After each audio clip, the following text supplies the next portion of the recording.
नमस्कार, आप देख रहे हैं वी स्टार न्यूज। मैं हूं दिवाकर विक्रम सिंह और इस वक्त की एक बड़ी खबर और वो जम्मू कश्मीर से आ रही है। जम्मू कश्मीर से इस वक्त की सबसे बड़ी खबर और वो है आतंक के खिलाफ एनआईए की एक बड़ी छापेमारी पूरे जम्मू कश्मीर में चल रही है। हम आपको बता दें इस वक्त की सबसे बड़ी खबर और वो है श्रीनगर के कई ठिकानों पर एनआईए की छापेमारी जारी है। जो कल रात से शुरू हुई थी छापेमारी श्रीनगर में एनआईए का रेड जारी है। और अब आपको बता दें कि आतंकवाद के खिलाफ एक बड़ा हमला नईम अहमद भट्ट और मुश्ताक डार के घर पर भी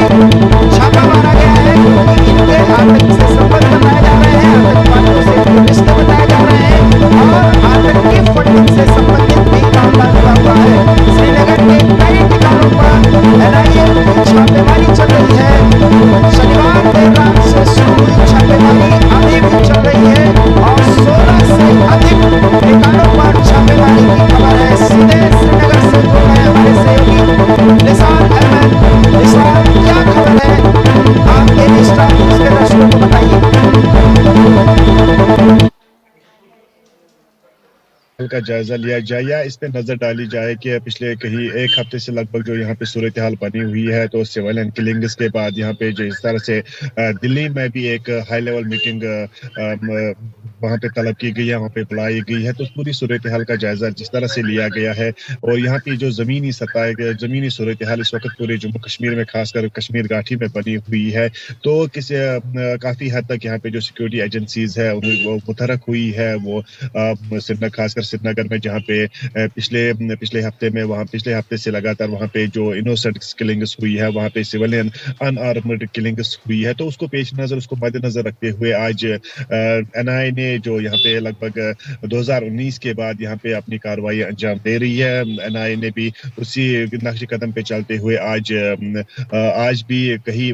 जो खास जो यहाँ पे जगह है, तो कहीं अहम जगहों पे मशकूल जगहों पे उन्होंने छापा कार्रवाई की है। जिस तरह से श्रीनगर में भी, जनूबी कश्मीर के त्राल, पुलवामा, शुपियां और उसके बाद अनंतनाग में भी इस वक्त कहीं जो बहुत सारी जगहों पे इस वक्त जो छापा कार्रवाई है वो जारी है। तो फिलहाल इस वक्त जो सूरत हाल है, इस वक्त एनआईए की टीम मुसलसल लगातार यहाँ पे हर एक मोमेंट पे नजर बनाई रखी हुई है और अपनी कोशिशें तेज कर रही है। और जिस तरह से एंटी मिलिटेंसी जिस तरह से वहाँ यहाँ पे कुछ जो फॉरेन कंट्रीज से यहाँ पे जो फंडिंग आ रही थी, उससे रिलेटेड यहाँ पे एनआईए के जो मुसलसल उन्होंने पिछले कहीं अगर 1-2 महीने पे नजर डाली जाए तो काफी गिरफ्तारियां भी अमल में लाई और काफी यहाँ पे काफी लोगों से यहाँ पे पूछगछ जारी है। और सबसे अहम बात यह है कि यहाँ पे जितने भी जो एनजीओज भी चल रहे थे, तो उस एनआईए के जद में काफी एनजीओज भी आए हैं, उनसे भी पूछगछ की जा रही है। तो कहीं इस पूछगछ के दौरान कहीं लोगों की जो गिरफ्तारी अमल में लाई गई और कहीं जो ऐसे इदारे हैं, खासकर जो नॉन गवर्नमेंट ऑर्गेनाइजेशंस इदारे हैं, तो उनको पूछगछ के बाद फिर उनको क्लीन चिट दी गई है। तो बहुत सारे ऐसे हैं जिनके पूछताछ अभी तक जारी है और कई जो इदारे हैं उनके जो केसेस हैं वो अदालत आलिया में चल रहे हैं। तो बताने का मकसद यही है कि एनआईए की जो रेड्स है पिछले 1-2 महीनों से कंटिन्यूसली यहाँ पे जारी है, तो इससे जो सूरत हाल बनी हुई है, काफी हद तक कमी भी आई है मिलिटेंसी एक्टिविटीज में और काफी गिरफ्तारियां भी अमल में लाई गई है। जी निसार, पिछले अगर एक पखवाड़े की बात अर्थात 15 दिन की बात की जाए या 1 महीने की बात की जाए, तो श्रीनगर में आतंकी कुछ उसी तरह की कार्रवाई कर रहे हैं जैसा वो आज के 2 साल के पहले किया करते थे। जैसे 2 टीचर्स की हत्या हुई, उसके बाद फिर एक घर में घुसे और उन्होंने गोलियों से उड़ा दिया। श्रीनगर में उनका एक्टिवेशन बहुत ज्यादा है। तो इसको देखते हुए एनआईए का छापेमारी जो है वो श्रीनगर में स्पेसिफिक की जा रही है। क्या उसी बात को ध्यान में रख करके की जा रही है? देखिए, अगर पूरी तरह से वजाहत की जाए, पूरी तरह से इस बात का खुलासा किया जाए कि जिस तरह से जो खासकर 2019 के बाद यहाँ पे जिस तरह से जो सिक्योरिटी एजेंसीज है, उसमें एनआईए है, जम्मू कश्मीर पुलिस है, सीआरपीएफ है, आर्मी है, जिस तरह से उन्होंने कड़ा रुख यहाँ इख्तियार किया है एंटी मिलिटेंसी के खिलाफ, तो यह काफी हद तक इसमें कमी पेश हुई है। काफी जो नए नौजवान हैं जिनके जो बेशतर हर रोज यही देखा जाता था कि काफी तादाद में मिलिटेंसी नए लड़के मिलिटेंसी ग्रुप्स में शामिल होते थे, लेकिन उसके बाद यहाँ पे काफ़ी हद तक कमी पेशी आई, इस ग्राफ में काफ़ी गिरावट आई है। तो ज़ाहिर सी बात है कि जो यहाँ पे जो हालात है वो काफ़ी हद तक अच्छाई की तरफ जाते हुए नज़र आ रही थी। लेकिन पिछले 1 हफ्ते से जो जिस तरह से यहाँ पे जो यहाँ पे नॉन लोकल्स है उनको भी निशाना बनाया गया, या फिर माइग्रेंट्स है उनको भी निशाना बनाया गया है, तो किसी न किसी बात से ये साफ ज़ाहिर होता है कि कोई ना कोई जो फ़ॉरेन ताकत है जो यहाँ की खुशहाली, यहाँ की सलामती, यहाँ के अमन को देखना पसंद नहीं करता है। जी निसार निसार, खबर यह भी है कि पाकिस्तान में बहुत खलबली है, क्योंकि जो कश्मीरी पंडित हैं उनको फिर से घर वापसी कराने की एक बड़ी कवायद वहां के प्रशासन की तरफ से शुरू की गई है। और कई जिलों में जो कश्मीरी माइग्रेंट्स जो जो मूल कश्मीरी थे वहां के, वो अपने घर अगर लौटने की प्रक्रिया शुरू कर रहे हैं। उसकी जानकारी मिलने के बाद कश्मीर को लेकर के पाकिस्तान में खलबली मची हुई है, और इसीलिए श्रीनगर में ज्यादा से ज्यादा टारगेट करने की उनकी रणनीति है। इसको देख करके एनआईए छापेमारी कर रही है और उन फंडिंग्स के जगहों पर और वो फंड देने वाले या वो एनजीओज को निशाना बना रही है जिनके सहारे आतंकियों को फंडिंग की जाती है। क्या कहना चाहेंगे आप? देखिए, मैं आपको बताना चाहूँगा कि जिस तरह से जो पिछले 1 हफ्ते से यहाँ पे हालात पैदा हो गए हैं, कुछ यहाँ पे जो माइनॉरिटी कम्युनिटीज़ है उनको निशाना बनाना, ये एक ताज्जुब की बात है कि जिस तरह से जो यहाँ पे अब ऐसा लगता है कि यहाँ पे 90s के हालात फिर से यहाँ पे नज़र आ रहे हैं, क्योंकि 90s में जिस तरह से हालात पैदा हो गए थे, सभी जो यहाँ के माइनॉरिटीज़ थे वो यहाँ कश्मीर घाटी से जम्मू की तरफ, जम्मू या मुल्क के मुख्तलिफ हिस्सों में मुख्तलिफ हिस्सों की तरफ चले गए थे, सब कुछ यहाँ पे छोड़कर। तो उसी तरह से जिस तरह से 90s के बाद यहाँ पे हालात पैदा हो गए थे, तो उसी को दोहराने के लिए यहाँ पे कोई ना कोई साजिश चल रही है, जिसके पीछे किस एजेंसी का हाथ है, किस मुल्क का हाथ है। तो ये तो पूरी तरह से बिल्कुल बिल्कुल एक खुली किताब की तरह हमारे सामने मौजूद है। लेकिन अगर पिछले 1 हफ्ते की बात की जाए, तो पिछले 1 हफ्ते में यहाँ पे जिस तरह से माइग्रेंट्स को टारगेट बनाया गया, उसके बाद यहाँ पे खासकर बड़गाम में जो डिस्ट्रिक्ट गांधरबल में जो एक माइग्रेंट कैंप, वहाँ पे बहुत बड़ा कैंप है, जो पूरी कश्मीर घाटी में एक बहुत बड़ा कैंप माना जाता है। तो वहाँ से भी रात के अंधेरे में भी वहाँ पे देखा गया, महसूस किया गया कि वहाँ से लोग हिजरत कर रहे हैं जम्मू की तरफ, है जम्मू से बाहर दिल्ली या दीगर हिस्सों की तरफ माइग्रेशन कर रहे हैं। तो हालांकि यहाँ पे अगर देखा जाए तो जो मेन स्ट्रीम पॉलिटिकल पार्टीज है, नेशनल कॉन्फ्रेंस है, पीडीपी है, या फिर दूसरी पॉलिटिकल पार्टीज है, उन्होंने भी उनको रिक्वेस्ट की थी कि आप यहाँ पे बैठिए, आप यहाँ पे बैठिए, इस मुल्क को, इस स्टेट को, जम्मू कश्मीर को छोड़कर न जाए, ताकि यहाँ पे 90s के हालात फिर से पैदा न हो सके। लेकिन दूसरी तरफ ये ताज्जुब की बात है कि जिस तरह से आप इस वक्त यहाँ पे गवर्नर इंतजामिया है, लेफ्टिनेंट गवर्नर इंतजामिया, लेकिन उनकी तरफ से अभी तक कोई खास स्टेटमेंट नहीं आया है कि माइग्रेंट पैंट जो यहाँ पे मुख्तलिफ महकमों में काम कर रहे हैं, चाहे सरकारी मुलाजिम है, चाहे बिजनेस है, चाहे घरेलू काम कर रहा है, तो उनकी तरफ से उनको किस तरह से प्रोटेक्ट किया जाएगा, उनको किस तरह से यहाँ पे बाज़ाबाद किया जाएगा। तो उनकी तरफ से अभी तक कोई खास स्टेटमेंट नहीं आया है। लेकिन उमर अब्दुल्ला का अगर देखा जाए स्टेटमेंट, तो उन्होंने भी यहाँ पे कहा, उन्होंने यहाँ के मेजॉरिटी कम्युनिटी को जोर देकर कहा था कि उनका माइनॉरिटी कम्युनिटी का तहफ़्फ़ुज़ फराहम करना आपकी सबसे पहले बड़ी जिम्मेदारी है। तो आप यहाँ से मत जाइए, आप यहाँ पे रुकिए और आपको पूरी तरह से यहाँ पे सिक्योर रखा जाएगा। जो यहाँ पे पॉलिटिकल पार्टीज, यहाँ के मौजूदा हुकूमत और यहाँ के लोगों की भी जिम्मेदारी होगी। जी निसार, अगर आप देखें तो अब कई ऐसे त्योहार आ रहे हैं जो हिंदुओं के हैं, और हिंदू वहां पर माइनॉरिटी में हैं, ये आप जान ही रहे हैं, और इस सच्चाई किसी से छिप नहीं सकती। पिछले कुछ महीने पहले श्रीनगर का माहौल पूरी तरह से बदल गया, लेकिन अब 15 दिन के अंदर जिस तरीके से एक स्कूल में घुसे आतंकी और ठीक से उन्होंने मुस्लिम टीचर्स को अलग किया और 2 सिख टीचर्स को अलग करने के बाद उन पर हमला किया गया। ये डर बिठाने की जो कोशिश है वो तो पूरा कश्मीर समझ रहा है, पूरा हिंदुस्तान समझ रहा है। बड़ा सवाल यह है कि इस माहौल में चुनाव की भी एक आहट दिखाई दे रही है, तो उस आहट को सुनकर भी पाकिस्तान क्या इस तरह की रणनीति बना रहा है कि कुछ और बड़े हमले करवाए जाएं, या इस तरीके से कम्युनल हार्मनी की जो स्थिति बन रही है उसको डिस्ट्रक्ट किया जाए? देखिए, जिस तरह से यहाँ पे जो पिछले 1 हफ्ते के अंदर यहाँ पे जो वाक़यात हुए हैं, यहाँ पे जो जिस तरह से यहाँ पे पूरी जो अमन शांति है, इसको डिस्टर्ब किया गया, यहाँ पे माइनॉरिटीज़ पे अटैक किया गया। इस पे तो सभी सियासी, समाजी, मज़हबी छोटे से लेकर बड़े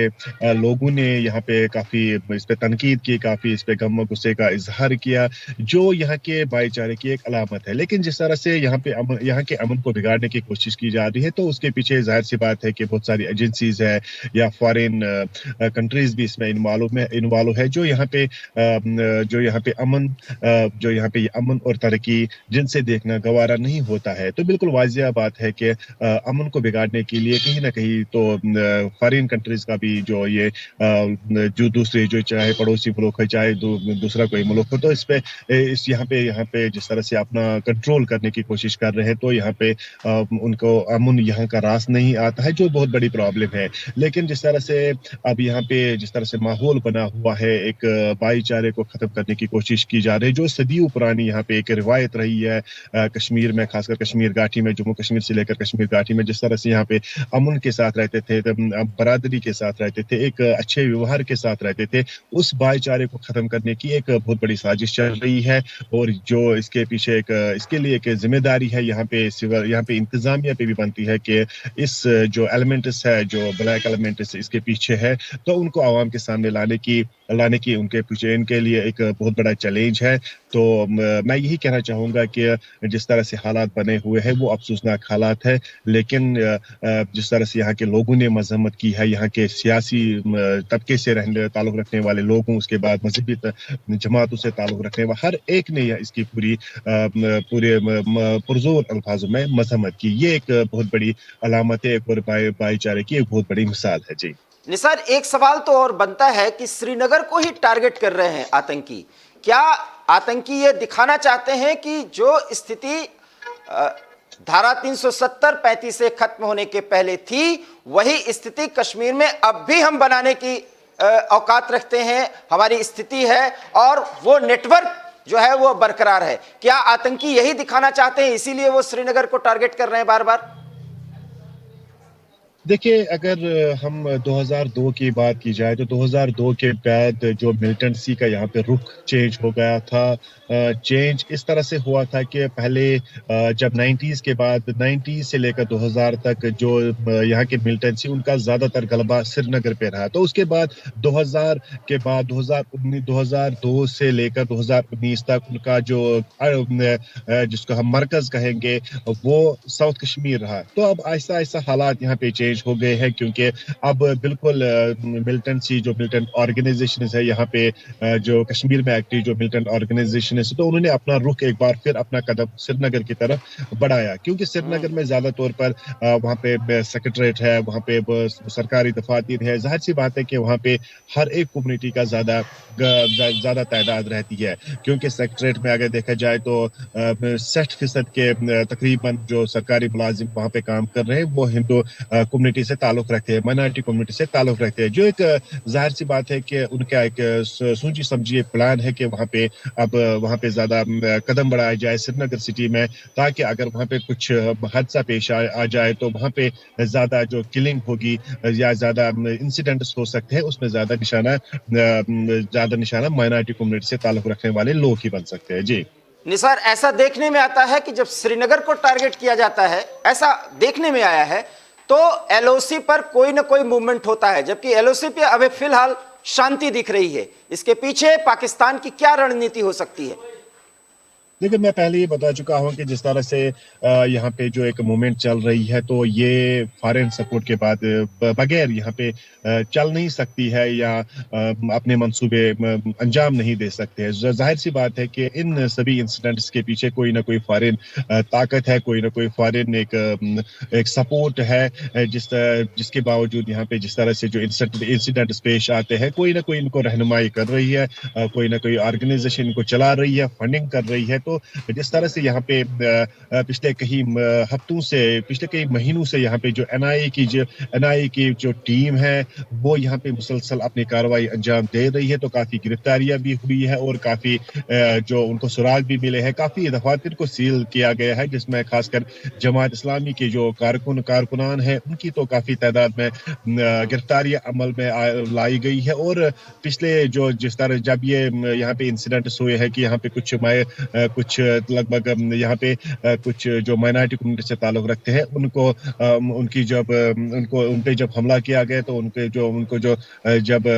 अटैक किया गया तो उसके बाद यहाँ पे लगभग 2060 के करीब यहाँ पे Srinagar, north Kashmir, central Kashmir, south Kashmir में 2060 के करीब यहाँ पे लोगों की गिरफ्तारी अमल में लाई गई है, जिनसे बाज़ाब्ता तौर पर पूछगछ जारी है और यही तवक्को की जाती है कि उनसे बहुत बड़ा सुराग हासिल हो सकता है कि इन हमलों के पीछे कौन सी जो तंजीम है वाबस्ता है और किस ऑर्गेनाइजेशन ने ये हमला अंजाम दिया। जी, ये छापेमारी जो चल रही है अभी कितनी देर तक चल सकती है और क्या इसके बारे में कोई प्रेस कॉन्फ्रेंस किया जाएगा, कोई जानकारी दी जाएगी, इसके बारे में कोई सूचना है आपके पास? देखिए, जिस तरह से आज सुबह ही लगभग 7 बजे के करीब यहाँ पे छापा पर एनआईए ने एक कार्रवाई स्टार्ट की है। सबसे पहले उन्होंने त्राल जो साउथ कश्मीर का एक बहुत बड़ा इलाका है जहाँ बुरहान वानी जिस इलाके से ताल्लुक रखता था, जाकिर मूसा जो एक बहुत बड़े नाम थे मिलिटेंसी ऑर्गेनाइजेशन के, तो उनके इलाके में वहाँ पे छापा कार्रवाई स्टार्ट की गई। तो वहाँ पे कुछ जमात इस्लामी के कारकुनान को भी गिरफ्तारी अमल में लाई गई। तो उसके बाद एनआईए की टीम बाज़ाब्ता तौर पर अनंतनाग पहुंची। यहाँ पे भी कुछ सरकारी मुलाजिमों के घरों पे छापा मारा गया। संडे है, छुट्टी है, तो साफ जाहिर है कि आज जो सरकारी मुलाजिम छुट्टी पे होते हैं तो वो घरों में ही मौजूद होंगे, तो उनके घरों में भी छापा मारा गया आज सुबह ही। तो आज इस वक्त जो एनआईए की टीम है वो बिल्कुल जिला अनंतनाग में मौजूद है, वहां पे अपना काम अंजाम दे रही है। तो उसके बाद श्रीनगर का इनका रुख होगा, नॉर्थ कश्मीर की तरफ रुख होगा, सेंट्रल कश्मीर की तरफ रुख होगा। ये तो आने वाला वक्त ही बता सकता है कि ये मजीद जो कार्रवाई है ये कितने दिन तक रह सकती है और कितने गिरफ्तारियां अंजाम हो सकती है और कितना इनको बड़ा सबूत या शवाहिद मिल सकते हैं। जी, मिल सकता है। बहुत अहम जानकारी दी और पूरी खबर पर आप नजर बनाए रखिए निसार, हम समय समय पर आपसे अपडेट लेते रहेंगे। तो ये थे हमारे संवाददाता निसार अहमद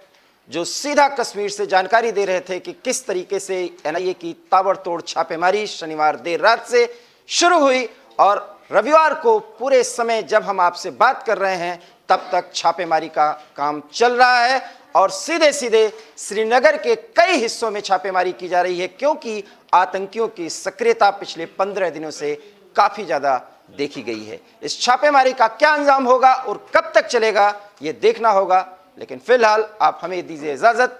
देश और दुनिया की तमाम बड़ी खबरों के लिए आप देखते रहिए विस्टार न्यूज। दीजिए इजाजत, नमस्कार।